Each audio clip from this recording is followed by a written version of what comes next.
ओम श्री शिव महापुराण रुद्र संहिता अध्याय प्रारंभ। दक्ष और वारिणी के यहाँ देवी शिवा का अवतार। दक्ष द्वारा उनकी स्तुति तथा सती के सद्गुणों एवं चेष्टाओं से माता पिता की प्रसन्नता। ब्रह्मा जी कहते हैं, देव ऋषि, इसी समय दक्ष के इस बताप को जानकर मैं भी वहां आ पहुंचा और पूर्ववत उन्हें शांत करने के लिए संतावना देने लगा।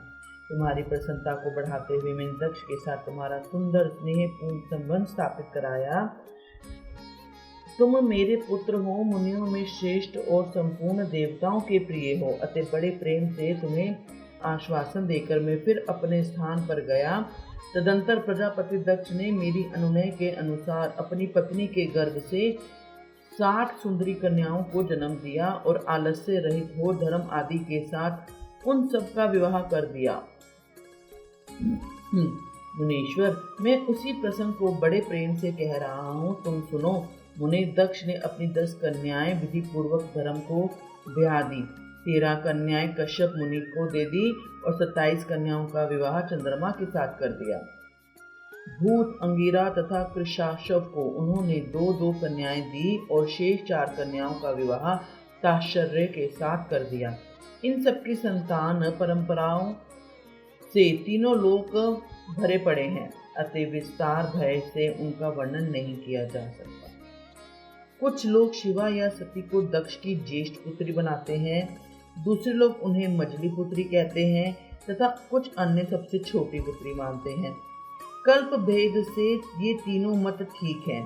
पुत्र और पुत्रियों की उत्पत्ति के पश्चात पत्नी सहित प्रजापति दक्ष ने बड़े प्रेम से मन ही मन जगदम्बिका का ध्यान किया, साथ ही गद वाणी से प्रेम पूर्वक उनकी स्तुति भी कर दी। बारंबार अंजलि बांध नमस्कार करके वे विनीत भाव से देवी को मस्तक झुकाते थे। इससे देवी शिवा संतुष्ट हुई और उन्होंने अपने प्रण की पूर्ति के लिए मन ही मन विचार यह किया कि अब मैं वारिणी के गर्भ से अवतार लूंगा।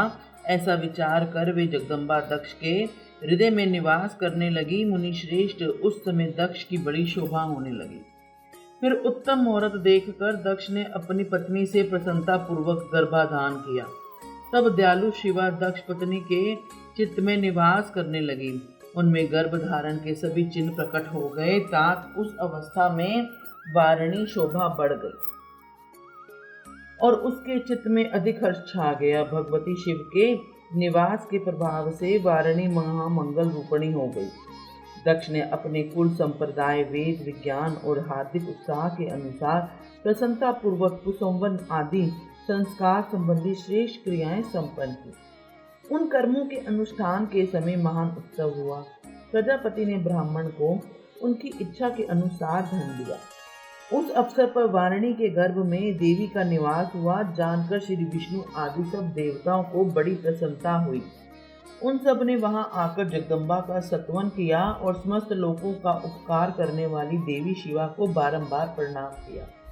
वे सब देवता प्रसन्नचित होकर दक्ष प्रजापति और तथा वारिणी की भूरी भूरी प्रशंसा करके अपने अपने स्थान को लौट गए।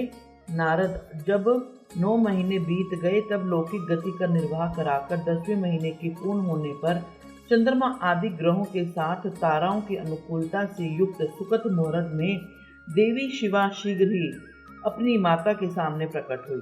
उनके अवतार लेते ही प्रजापति दक्ष बड़े प्रसन्न हुए और उन्हें महान तेज से देदीप्यमान देख और मन में यह विश्वास हो गया कि साक्षात वे शिवा देवी ही हैं, मेरी पुत्री के रूप में प्रकट हुई हैं। उस समय आकाश से फूलों की वर्षा होने लगी और मेघ जल बरसाने लगे। मुनीश्वर, सती के जन्म लेते ही संपूर्ण दिशाओं में तत्काल शांति छा गई। देवता आकाश में खड़े हो मांगलिक बाजे बजाने लगे। अग्निशालाओं की बुझी हुई अग्नियां सहसा प्रज्वलित हो उठी और सब कुछ परम मंगलमय हो गया। वारिणी के गर्भ से साक्षात जगदम्बा को प्रकट हुई देख दक्ष ने दोनों हाथ जोड़कर नमस्कार किया और बड़े भक्ति भाव से उनकी बड़ी स्तुति की। बुद्धिमान दक्ष की स्तुति करने पर जगमाता शिवा उस समय दक्ष से इस प्रकार बोली जिससे माता वारिणी ना सुन सके। देवी बोली, प्रजापते, तुमने पहले पतपुत्री रूप में मुझे प्राप्त करने के लिए मेरी आराधना की थी, तुम्हारा यह मनोरथ आज सिद्ध हो गया। अब तुम उस तपस्या के फल को ग्रहण करो। उस समय दक्ष से ऐसा कहकर देवी ने अपनी माया से शिशु रूप धारण कर लिया और शेषव भाव प्रकट करती हुई वे वहां से रोने लगी। उस बालिका का रोदन सुनकर सभी स्त्रियां और दासियां बड़े वेग से प्रसन्नता पूर्वक वहां पहुंची। अश्वनी की पुत्री का अलौकिक रूप देखकर उन सभी स्त्रियों को बड़ा हर्ष हुआ। नगर के सब लोग उस समय जय जयकार करने लगे। गीत और वाद्यों के साथ बड़ा भारी उत्सव होने लगा। पुत्री का मनोहर मुख देखकर सबको बड़ी प्रसन्नता हुई। दक्ष ने वैदिक और कुलोचित आचार का विधि पूर्वक अनुष्ठान किया, ब्राह्मणों को दान दिया और दूसरों को भी धन बांटा। सब और यथोचित गान और नृत्य होने लगा। भांति भांति के मंगल कृत्यों के साथ बहुत से बाजे बजने लगे। उस समय दक्ष ने समस्त सद्गुणों की सत्ता से प्रशंसित होने वाली अपनी उस पुत्री का नाम प्रसन्नता पूर्वक उमा रखा। तदंतर संसार में लोगों की ओर से उसके और भी नाम प्रचलित किए गए, जो सबके सब महान मंगलदायक और विशेषतः समस्त दुखों का नाश करने वाले हैं। वारिणी और महात्मा दक्ष अपनी पुत्री का पालन करने लगे तथा वह शुक्ल पक्ष की चंद्रकला के समान दिनों दिन बढ़ने लगी। द्विज श्रेष्ठ बाल्य अवस्था भी समस्त उत्तमोत्तम गुण उसमें उसी तरह प्रवेश करने लगे जैसे शुक्ल पक्ष के बाल चंद्रमा में भी समस्त मनोहारिणी कलाएं प्रविष्ट हो जाती हैं। दक्ष कन्या सती सखियों के बीच बैठी बैठी जब अपने भाव में निमग्न होती हैं, तब बारंबार भगवान शिव की मूर्ति को चित्रित करने लगती हैं। मंगलमय सती जब बाल्योचित सुंदर गीत गाती हैं, तब स्थाणु हर एवं रुद्र नाम लेकर समर शत्रु शिव का स्मरण किया करती थी। ओम हर हर महादेव।